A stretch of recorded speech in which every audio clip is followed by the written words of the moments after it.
નમસ્કાર, શો ટાઈમમાં આપનું સ્વાગત છે। ભાવનગર જિલ્લાના સોનગઢ ગામ તેમજ અમદાવાદ શહેરમાં બંધ મકાનમાં ચોરી કરનાર 2 તસ્કરની પોલીસે ધરપકડ કરી ચોરી કરેલ મુદ્દામાલ કબજે કર્યો હતો।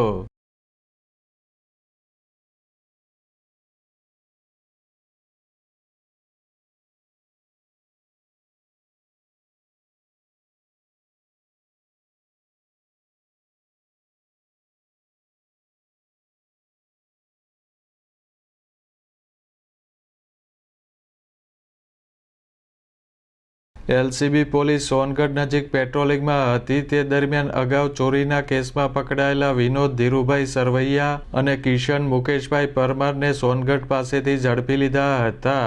પોલીસ પૂછપરછમાં આ બંને શખ્સોએ સોનગઢ ગામ તેમજ અમદાવાદમાં આવેલ બંધ મકાનમાં ચોરી કરી હોવાનું જણાવ્યું હતું।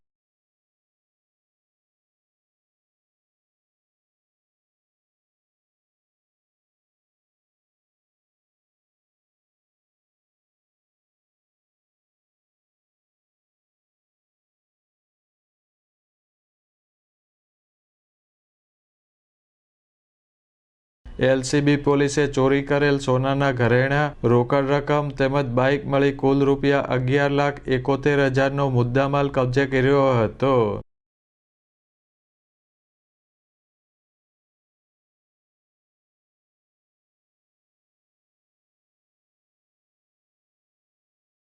સોનગઢ પોલીસે બંને શખ્સનો કબજો મેળવી આગળની કાર્યવાહી હાથ ધરી છે।